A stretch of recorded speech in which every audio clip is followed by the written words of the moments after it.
911, what are you reporting? Jesus Christ, you better... Sir? See ya! Hello? Get somebody out here. What's going on now, sir? That son of a bitch is about 6'9", I don't know. Do you see him now, sir? Yes, I'm looking right at him. Uh-oh.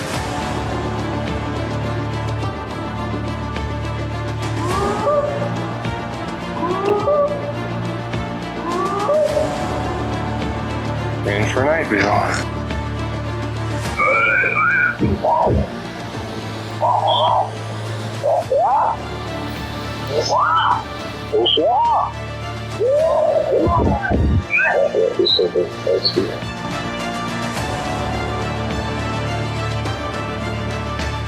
This is Dan. And this is Laura. We are from Berwyn, Illinois, and you're listening to Sasquatch Chronicles.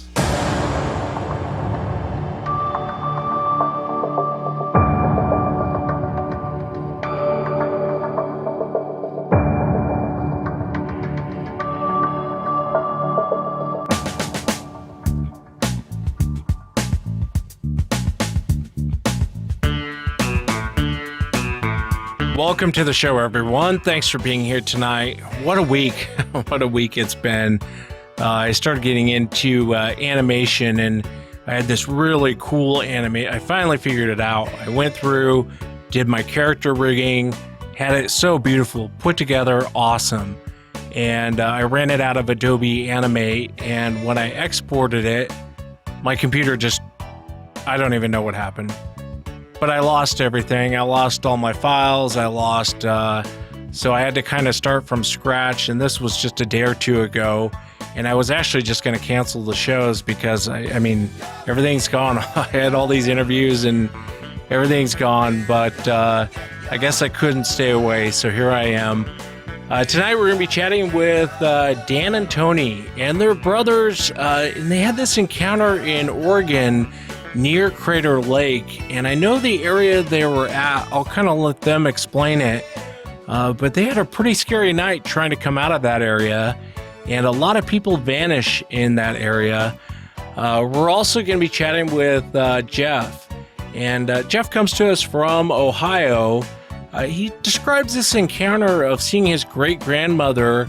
They were out in West Virginia, and his great-grandmother said, "Oh, those monkeys are back." And Jeff and his cousin saw 3 of these beings walking through a dry creek bed. So I'll let Jeff go into that. If you've had an encounter and you'd like to be on the show, shoot me an email. My email address is wes@sasquatchchronicles.com. And if you get a chance, check out sasquatchchronicles.com. You can become a member and get additional shows. Let's jump into it tonight. I want to welcome Dan to the show. Dan, thanks for coming on. You bet. Thanks for having me. Yeah, and I also want to welcome Tony. Tony, thanks for coming on, man. You bet, Wes. Thanks for having me. Yeah, and I know where your guys' encounter took place is near Crater Lake in Oregon. And that Crater Lake area is beautiful, but it's a creepy area. If you would, take us back to 2001. What were you guys doing and what happened? Well, we were out deer hunting, and our sister and her current boyfriend at the time, wanted to go deer hunting. I know that I had already tagged out. My brother wanted to go because he hadn't filled his tag yet, and it was about late October. And so I decided to take him to a spot where I had hunted previously and had luck. And when we went up there, we had gotten dropped off, and they were supposed to come back and meet us at the end of the night when it got dark, you know. And when we got back, they were like a no-show. They left us up there because they thought we were lost or something, and they just didn't wait long enough for us to get out. Well, we got a ride down the mountain to the highway from a friend of ours from town, and we decided to hoof it the next 7 or 8 miles back to town because we were afraid that if we rode back in his vehicle, then we'd miss my dad. Long story short, we decided to walk Highway 62 back to Prospect. While we were walking, we started hearing a scream. We were walking for quite a while, and it was pitch black. So just to, as we were walking, we started hearing something scream at us way up on the mountain. We're talking like way up, like in Ginkgo Canyon. So we're just about at Ginkgo Basin. and we started hearing something scream at us. And well, we didn't really know what it was, but I can't describe to you. I didn't know what it was. Daniel asked me, like, what do you think this is? And I don't know. I didn't know what it was at all. And it was just really long-winded, Wes. I can't describe to you what it sounded like, other than just like what I didn't think Bigfoot or anything like that. It never crossed my mind. So it started to like close its distance. It went from probably 500-600 yards out to half that within, it seemed like, a minute. And each time it screamed, it would just seem like it would scream for a minute or two straight. It was just like really long-winded. I can't describe it. Like it had 4 sets of lungs or something. It just had that continuous scream.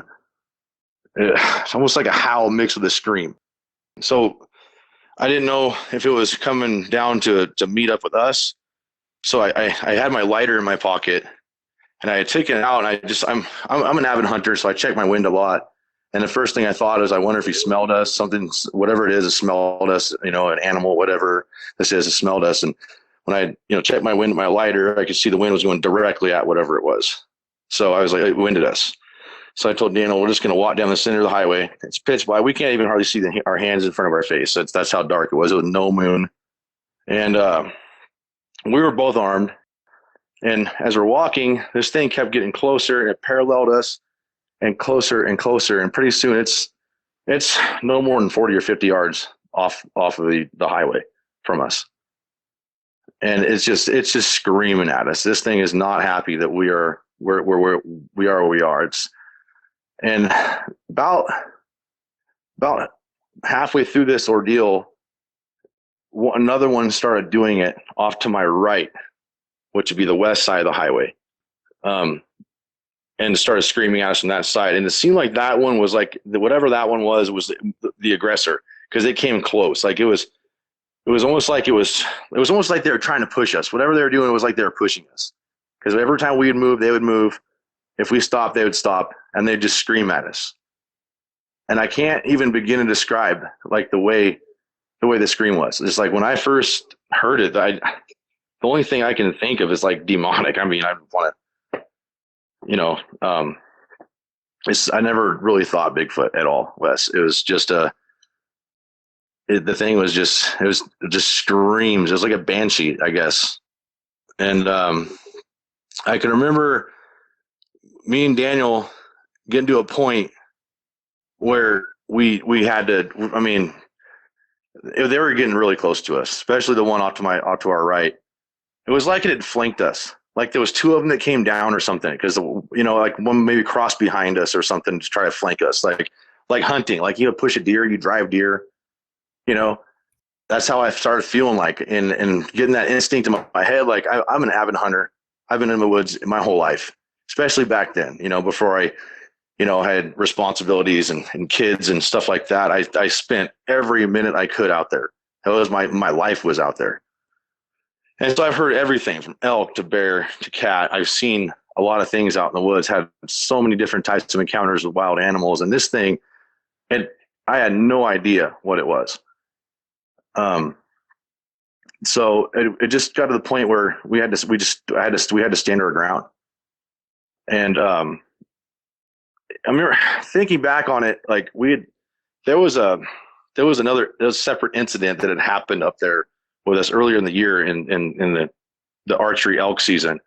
It was I think it kind of matched what went on before, but all we found were footprints. You know what I mean? Something was outside of our camp circling us at night. Our dogs like flipped out, and it was in Ginkgo Canyon. And this is where these things came out of, was out of Ginkgo Canyon. So I don't know if it was connected or anything like that, but to me, it seemed pretty coincidental that it came out of the same area within like a half a mile as a crow flies, and where we had our encounter to where we were camped when we found the footprints the next day after that thing was circling camp. And so I just kind of put 2 and 2 together.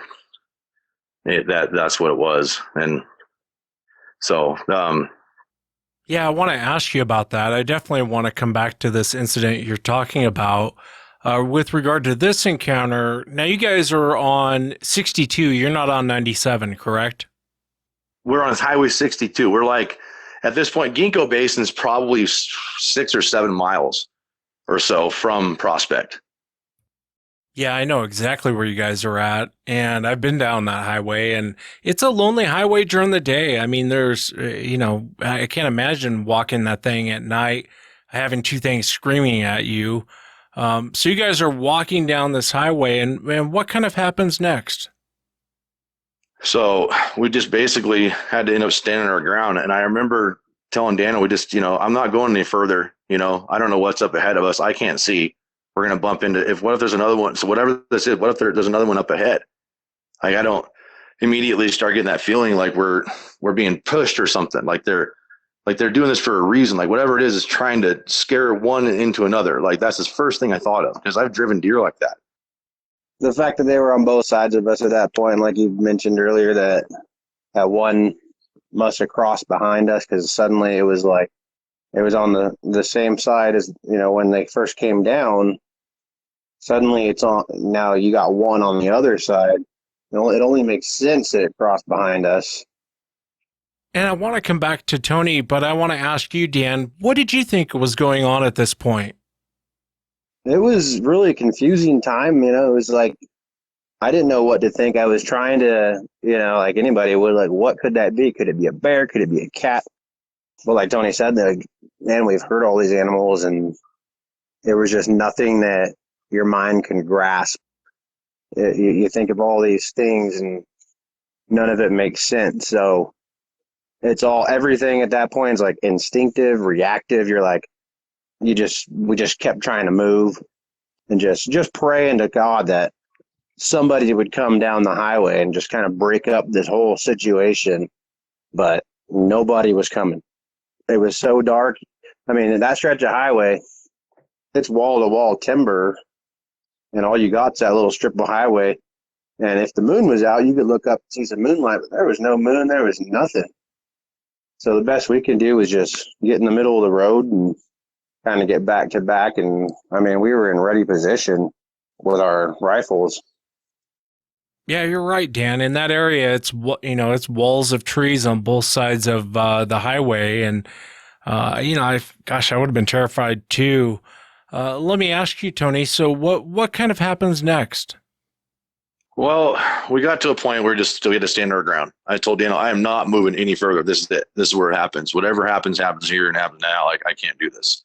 We got to take control of the situation. Otherwise, we can't be afraid of these things. They're going to know it, and whatever this is, I'm going to stand my ground.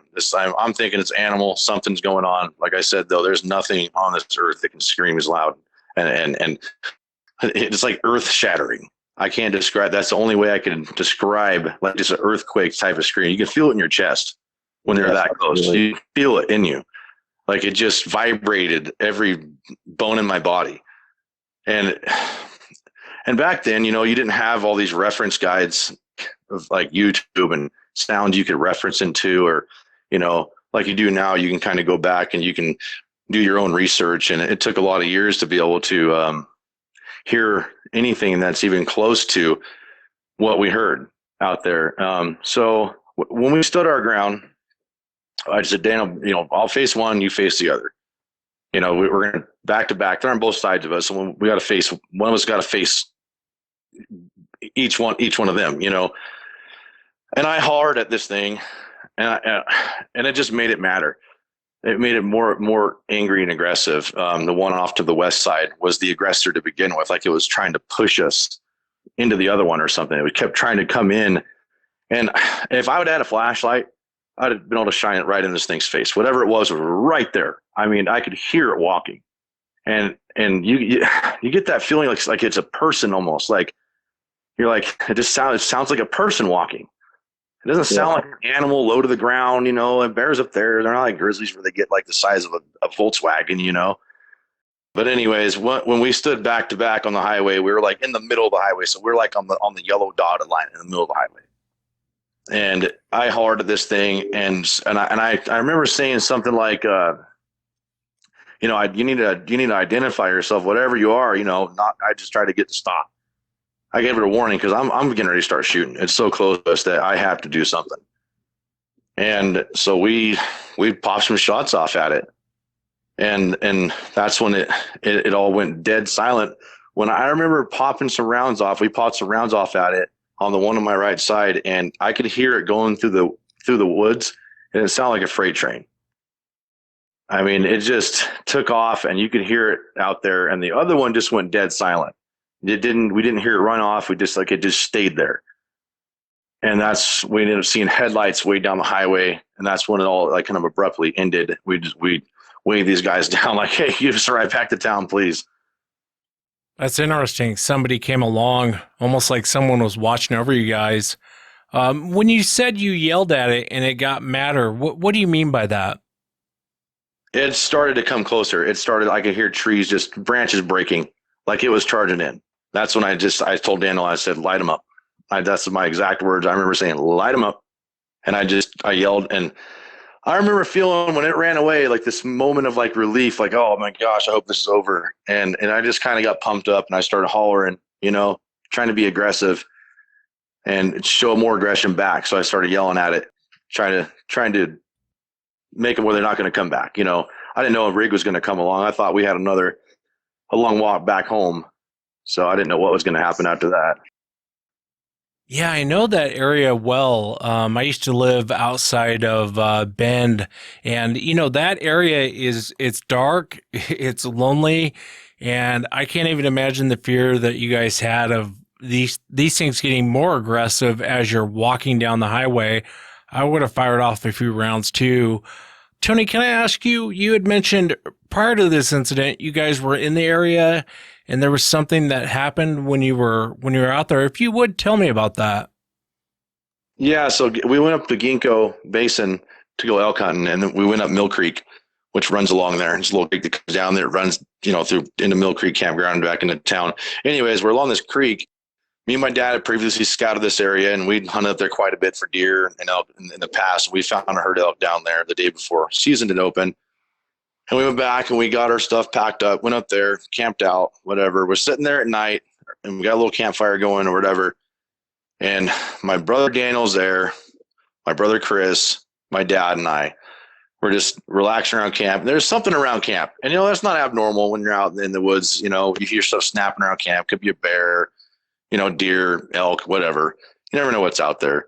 But whatever it was circling camp. And we had these two Rottweilers, Shadow and Capone were their names. And these dogs are not scared of a thing. These were like just vicious guard dogs, and they weren't scared of anything. They were huge. And they started getting freaked out to the point where they wanted in the vehicles. They didn't want to be on the end of the chain anymore. Like they whatever it was scaring them. And one of the dogs, Shadow, got so aggressive, like like an animal, like a dog will get that primordial instinct where you can't get near it if it's like life or death. And it'll try to bite you. It'll fight off anything around it. Even if you're like a member of its family, like it'll still bite you if you get near it. There's just sometimes dogs will do that sometimes when they feel like it's something scaring them that bad. And I never seen him react that way. The only one that he would let touch him was Daniel.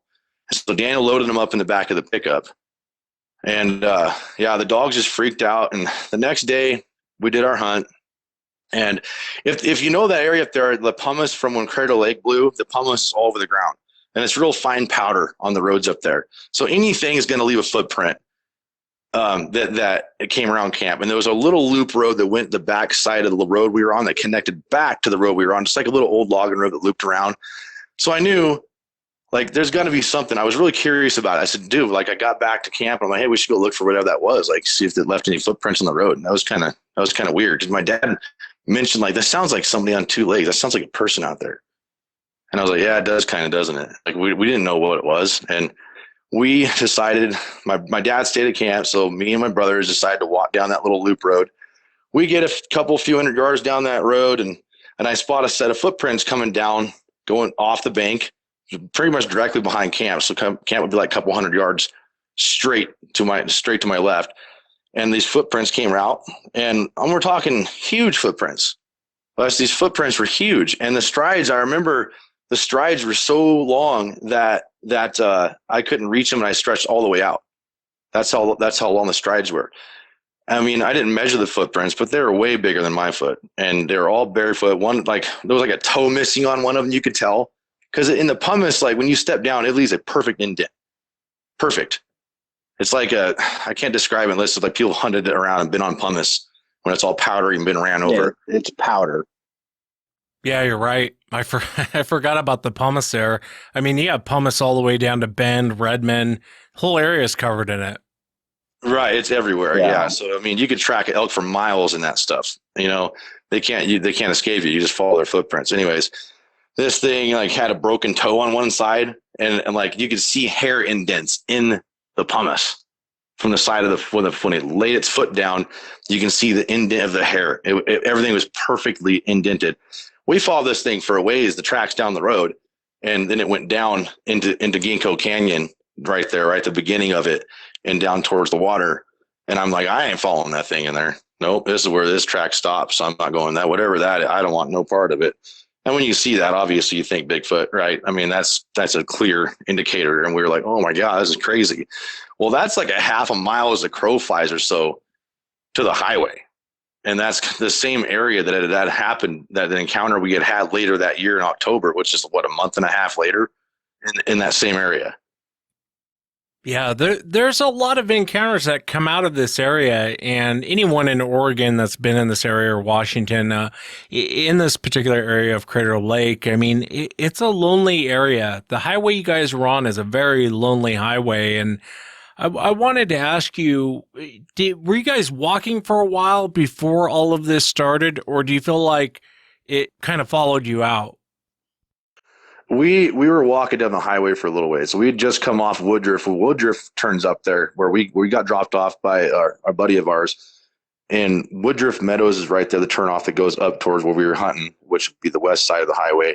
And this thing came from our east. So I don't think it followed us out of anywhere. I just think that, I mean, my opinion, I think whatever it was, it smelled us. That's the only thing, because it was so far out there. The only thing I can think of is while we were walking down the highway, our scent went up there and it smelled us.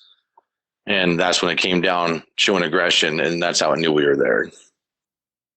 You know, there's a lot of encounters where these things will walk people out of an area, and it happens a lot. A lot of times people don't even see what's really walking them out, but they hear the step, throwing rocks and pacing them as they go out.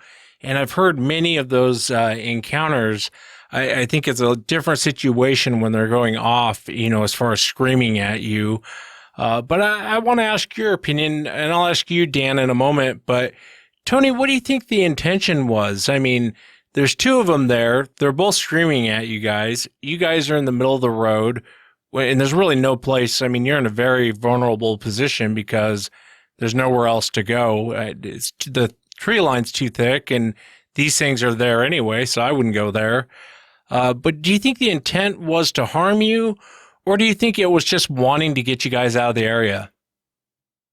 Oh, man. I don't know what Daniel thinks about it now, but I think now looking back and just now that I've been able to do my own research and listen to other people's stories, it's hard to say. It really is. I felt as if like we were being pinched in, like this is like it was in game. That's what I thought. I mean, I still think that to this day. Like the way it was happening just felt off. My instinct was telling me that I'm being hunted. This is not normal.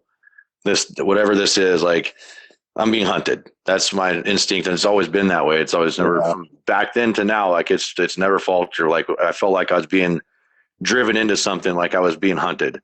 Not more so like they were really, really mad. Like it was intense. It wasn't just like, hey, get out of here. It was like, hey, we're coming in to get you. Yeah, you know, a lot of times when they walk people out, it's more or less just step for step, they're following you out. And usually it's from the side, you know, it's not from the rear or from the front. They're walking you out. And in most situations, I would go, they're just walking you out. They're just escorting you out of the area. The only time where I think someone's really in big trouble is this situation. And I've heard this situation before. And in my opinion, I think if you guys didn't have those guns, I think you would have been in big trouble. A lot of people vanished in that area. And I'm not saying that it's all Sasquatch related, but look it up. Crater Lake area, a ton of people vanish there every year, never to be found again. What are your thoughts, Dan? I mean, what do you think the intent was? I feel the same way. And the reason why is because, I mean, if these things did smell us, if they knew we were there, however they knew that we were there, whether it was before we got onto the highway or after, they had to have known that we were traveling down the highway and we were on our way out. I don't understand. I mean, if it was a territorial thing, why would they start from so far off and then continue to close in on us? You know, kind of put us in a position. It doesn't make sense to me. Whatever they are, they knew the highway was there. They knew it was dark and that they can get close to us. So, I mean, you start thinking about all these things and you think these things they didn't need to get that close. I mean, obviously, I mean, both of us were scared to death. Our intentions are to leave. And, you know, a territorial animal wants to push you out. I mean, that thing should have known we were on our way out. Yeah, it just seemed like it was getting to be really, really aggressive. And it just got to the point where it felt like we were going to be attacked. Yeah, the normal way they pace people out or escort people out, like I said before, they'll match you step for step. When you stop, they stop. And if you stop for too long, they might throw pebbles or whatever at you. When they're going off this like this on both sides of the road and you guys are trying to get out of there, I mean, it's one of those situations where I think you guys were really in big trouble. I know I said that, but I really do. I think you guys were in big trouble that night. Tony, did you ever go back? Did you guys ever go back to this area? I didn't want to. To this day, I will not hunt Gigo Basin. I just don't. And I've driven through there and I became a log truck driver way later and I've hauled timber out of there. And when you're wrapping up your load, you're out in the dark. And I've been right in that same area hauling loads of logs out of there. And, I going up there just gives me a flashback that I don't want to have. It's scared. To this day, I get PTSD. Like I won't go back up there and hunt. I have nightmares to this day about it. I don't blame you, man. I don't blame you one bit. I wouldn't go back in that area, and especially for how aggressive they were with you guys. Let me ask you, Dan, what do you think Sasquatch is? I know you didn't get a look at it. Neither one of you guys did, but there's no doubt in my mind you ran into two of these things. If someone were to ask you, what is Sasquatch, what would you say?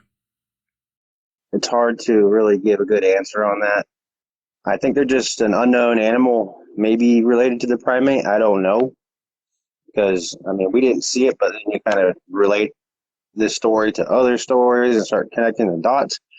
And then, you know, the footprints and whatnot. And obviously it left a physical presence, and there was a very physical thing that was going on that night. And that's what I think. It was just an animal that's really good at hiding, you know? Yeah, it could be. Their behavior is very strange. You know, if it was a cougar or a bear and their intent was to kill you, there's no dancing around it. They're just going to come out and do it. And these things, it's almost like they want to scare you. And I think in this situation, again, you guys were probably in big trouble. I think a bum rush was coming next. Tony, what do you think? What do you think that these creatures are? Oh gosh, I don't know. If you ask me, I think it's some kind of I don't know. It's almost like a gorilla or something. You know, not I don't want to say it's a gorilla because I don't really know the answer. I guess nobody does, but it's hard to put the finger on that and just to identify it. But it just, whatever it is, it's extremely intelligent. It knows what it's going to do before you know what it's going to do. I mean, it's just maybe the cousin of who knows? Maybe it could be Giganticus carpithecus or whatever they call that thing that came across the land bridge with the woolly mammoths way back in the day. I don't know. I don't know, Wes, but it's the thing that always threw me is, you know, everybody always says, like, why isn't there a body? You know, why hasn't someone discovered one yet? Why isn't there this or that? Well, I don't know. I just don't know. Yeah, it could be. I know with Gigantopithecus, after studying the jawbone and the teeth, they came to the conclusion that this thing ate bamboo and fruit and vegetation. It wasn't a meat eater. But you're right. I mean, based on the size of it, it would make sense that that would be Sasquatch. Can I ask you, Tony, do you think it's a natural animal, like a normal animal, like a cougar or a bear? Um, I mean, dating back as far as their stories go, because I've had plenty of time to do research, and ever since it's happened, I've been pretty fascinated with it myself. So I've done my own digging, and the Native Americans for hundreds of years had stories of these things. So absolutely, it's got to be some kind of natural animal that's around that has been known for a long, long time, way before we ever settled here. That's for sure. Yeah, I know it's kind of hard to say. You're right, though, Tony. I mean, the Native Americans have been talking about this thing forever, and it's just really hard to pinpoint what this thing is. And I really appreciate you guys coming on and sharing it. I love local encounters. I'm not in Oregon now, but I know the area well where you guys were at, and it would have scared me. That would have shook me up for sure. But Dan, thank you so much for taking the time to come on. You betcha. I appreciate you inviting us on. And Tony, thanks for coming on, man. Appreciate you guys. Absolutely. Thank you.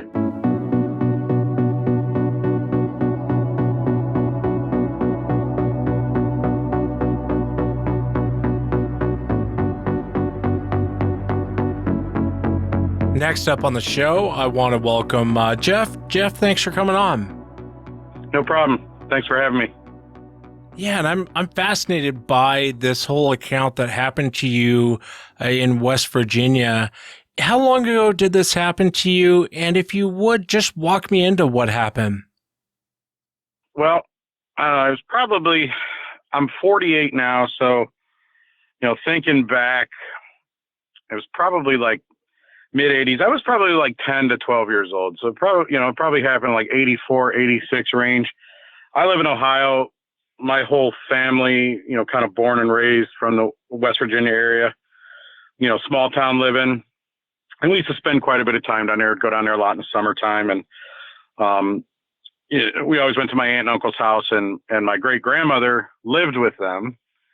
And, she was a typical old mountain woman. She could tell you stories and ghost stories and stuff, and just, scare the heck out of us kids when we were all down there and everything. But we were there one time, and it was just me and my cousin and my grandma, my aunt, my uncle were there.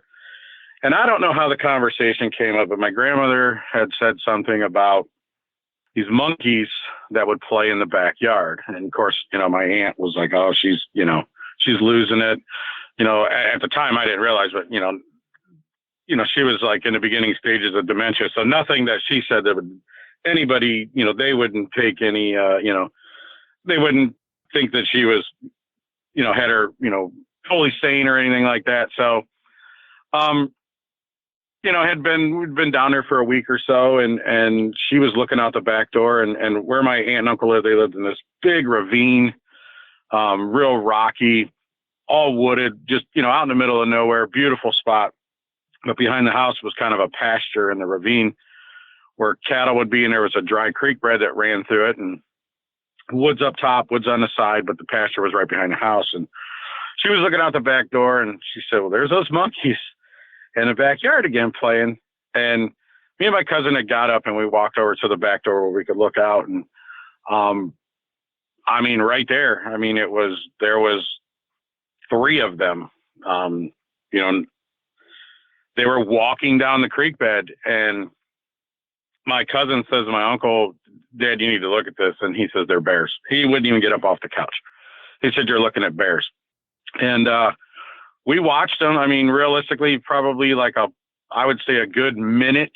And we watched them walk from one side of the pasture to the other, right down the creek bed.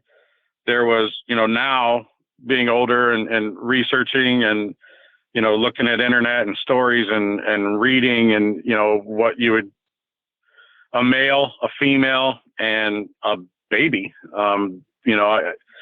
The female looked basically identical to the Patterson Gimlin film. I mean, she was muscular build, but she had breasts.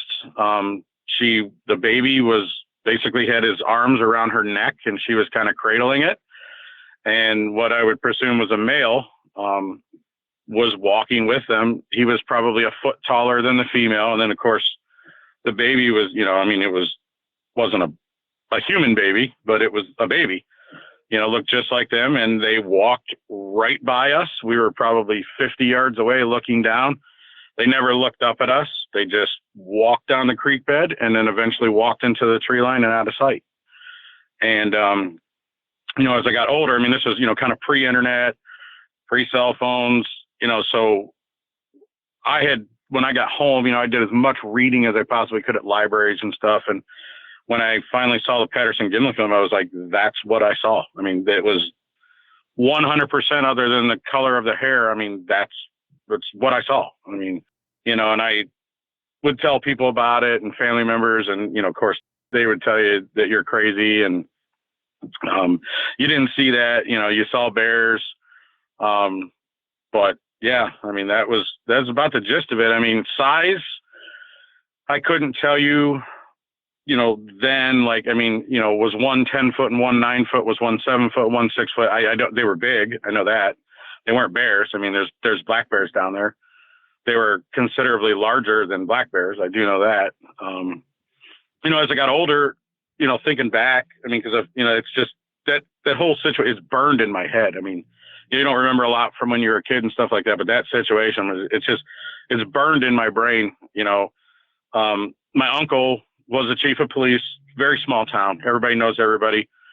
And his actions, like now, as I thought about it as an adult, did he ever see this? Because, he just didn't even get up. He was just like, you're looking at bears. He didn't even look up from the newspaper. He's like, you're looking at bears. And we weren't looking at bears, so I don't know if it's something that he ever saw. And he was like, I'm, chief of police of this small town. I'm not getting involved, or want anybody to, think, that I'm crazy because everybody in town knew him. He was, he was a pretty popular guy in town. So, I don't know, but, yeah. And that's about it. That was the sighting, but it was pretty neat. Yeah, I get why it's burned in your mind. And, when you and I first spoke and you were telling me about your uncle, I thought that's not the normal human reaction. When your kid's like, hey, come look at this after your great grandmother saying, oh, those monkeys are back. And he doesn't even look up. He's like, oh, they're bears. That's a reaction of a man who's seen them before. That's not a reaction of someone who doesn't believe. Because, most people are going to get up and go, well, what are you guys looking at? And he didn't do that. Makes me wonder what he had seen. I wanted to ask you, I know you guys are at an elevated position, kind of looking down. Was there any details of the face that you recall? What kind of a distance are we talking about? Like I said, being a hunter now, and I would say we were probably, 50 yards, 40 to 50 yards. Facial features, I would say, they were fully covered in hair, longer hair. The Patterson Gimlin film, I think Patty's a little darker. The color, I would say, was kind of like a cinnamon brown, almost like what they call a cinnamon bear color. Long hair, just kind of like a brownish gray around the eyes, the nose. Not really much of an ear structure, but you could tell it had ears. And they were all three. They basically looked the same other than size, but, kind of a wider, flatter nose, almost Planet of the Apes, but with a little more hair on the face. It was definitely primate, for sure. Yeah, I hear you. And I know we're going back many years, and God, I would love to sit down with your great grandmother. I realize that people with dementia sometimes will say crazy things or things that don't make sense. And, but for her to go, hey, those monkeys are back, even in the mental state that she was in, that makes me think that lady's seen them before, and I wanted to ask you, many years later, did you ever go back and talk to your uncle after you were an adult and say, hey, remember that one day I actually saw them? I have talked to him about it. I've mentioned it a few times, and his response, and same thing with my aunt. She had passed away a few years ago. Her response was, "Oh, your grandma was losing it." They wouldn't even address it. My cousin, when we were in our early 20s, we had talked about it a couple times, and I asked her if she had ever seen anything again. And she said up above the house, like this was a really big ravine, like from bottom to top was probably 500 yards even maybe, as far as elevation. And she said up above the house, she goes, I'm pretty sure I saw something walking up there one time. Now, she works for West Virginia government. And over the last probably 20 years, I've asked her about it, and she doesn't even acknowledge it. She says it never happened. And I just think it's, her position that she works for and her job. She probably, she was probably ridiculed, much like me, if she told anybody, you're crazy, So I understand why, but we all know what we saw. She knows what she saw. So. Yeah, I could understand that, especially with the type of job that she has.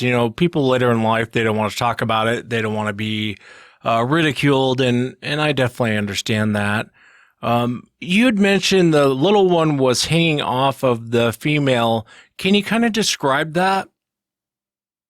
Well, she was kind of like left arm, kind of just cradled, and it was basically just kind of like sitting in her left arm, and its arms were like holding on around her neck, just holding on, just like they had a care in the world. They just walked from one wood line down a dry creek bed and into another wood line and just disappeared. And there was no hurry. There was no, they weren't scared. They were just, it was like they were taking a leisurely stroll in the park. They were just walking right down this creek bed, like they had a care in the world. Yeah, it's interesting. The way you describe it, Jeff, reminds me of if you ever watched like the great apes, the gorillas, how they carry their young. It kind of sounds like that. I mean, what an amazing experience, for you at any age, really, but seeing it when you were very young. I know later in life you had a very strange experience in Southeast Ohio. Tell me about that. Yeah, I'm a big hunter, big outdoorsman. I got access to a pretty good sized piece of property in Southeast Ohio, close to the Salt Fork area where there's a lot of sightings and stuff. And there's quite a few reports down in that area, and never really thought of it. The guy that gives me access to the property, even though he has a Sasquatch statue in his living room, he tells me I'm completely full of nonsense. But he gives me access to the property, and me and another buddy were out. We went out one evening, and we were in a really good spot. Been seeing a lot of deer, a lot of activity.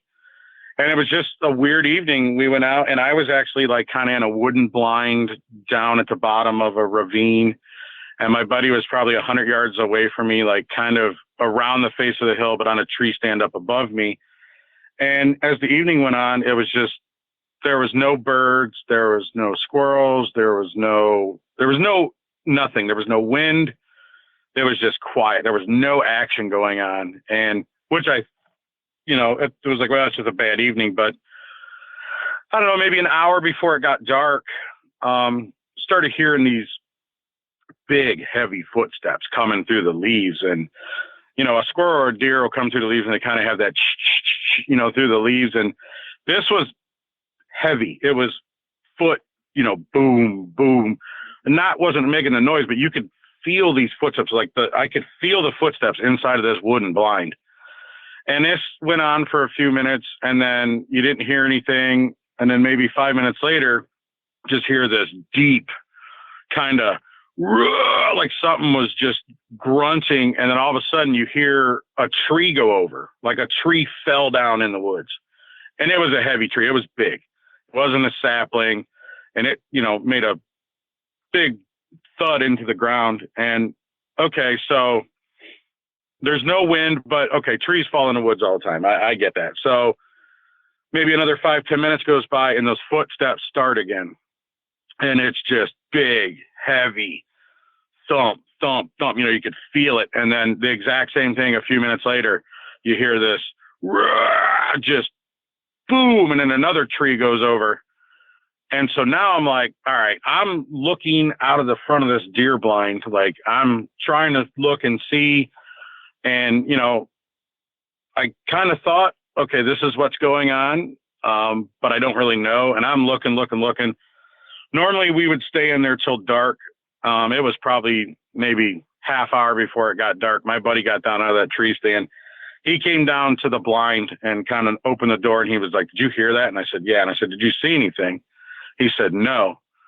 And he said, "Let's get the hell out of here." And we double timed it out of those woods. The normal 20-30 minute walk, we were back at the house in 10 minutes. So it was unnerving. It was, I didn't see anything, but just the situation, you're thinking back, to when I was a kid, and it's like, I really, really, really would love to see one, to know that, what I saw wasn't a figment of my imagination. I know it's not, but I would give anything to see another one. But I don't know. It was a weird situation, so was there one close to me? I think there was, but I got no proof, so I don't know. Yeah, I've heard this behavior many times from other eyewitnesses. Did you ever go back to that area? Oh, I hunt there all the time. I'm constantly looking, Wes. I know I've listened to your show, and people that have had bad experiences are, they're kind of skeptical. They don't want to see one. I would give anything to see another one. I would love to. Yeah, I think that's more normal than you might think, Jeff. I think a lot of people, even people who've had terrifying encounters, and I'll ask them, would you want to see another one? And 9 times out of 10, the answer is yes. And I think the reason the answer is yes is because after the first time of seeing them, you go through a lot of self-doubt, like, God, am I losing it? Did I really just see that? Did that really just happen? And so you kind of want to see him again to make sure you're not losing it. I get it. And I think most eyewitnesses kind of go through that. I ask everyone on the show, Jeff, what do you think Sasquatch is? And there's no wrong answer because no one knows. But what are your thoughts? What do you think this creature is? Well, I mean, I truly believe that they're, flesh and blood. For the longest time, just reading and stuff, I thought, okay, maybe this is the missing link and it's just trying to be covered up, or this is a undiscovered cryptid or something along those lines.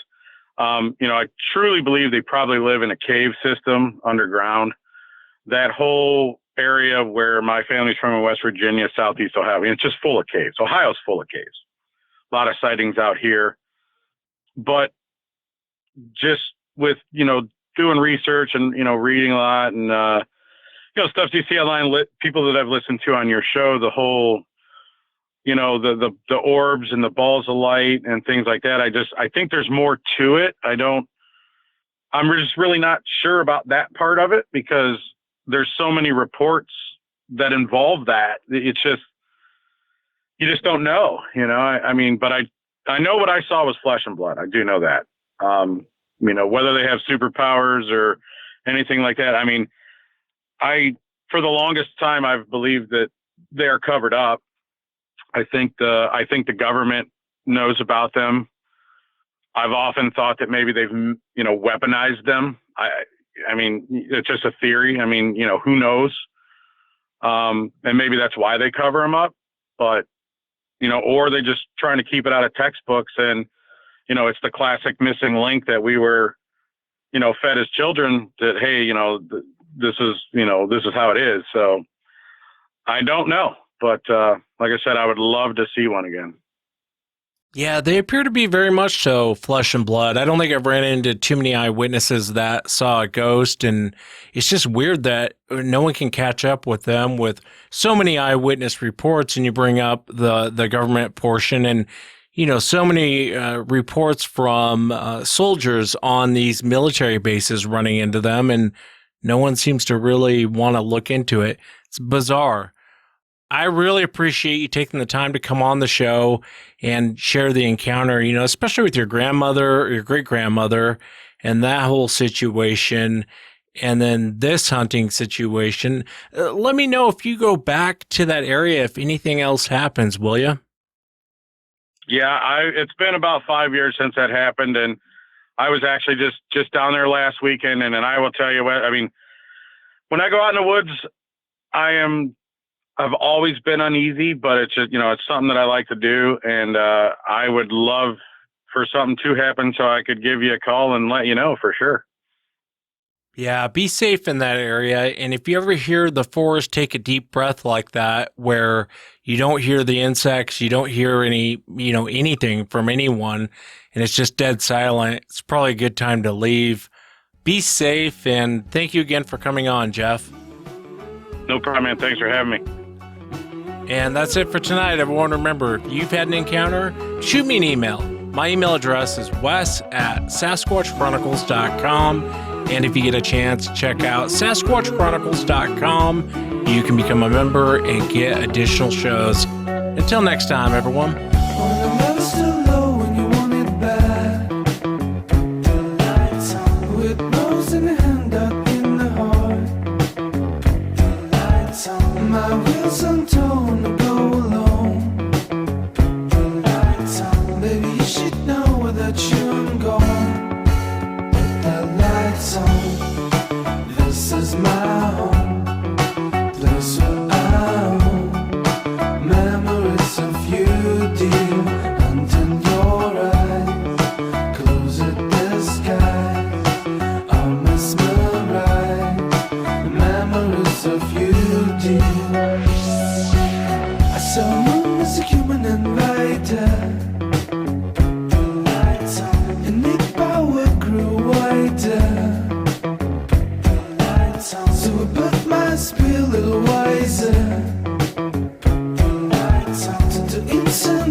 This is my home, place where I own memories.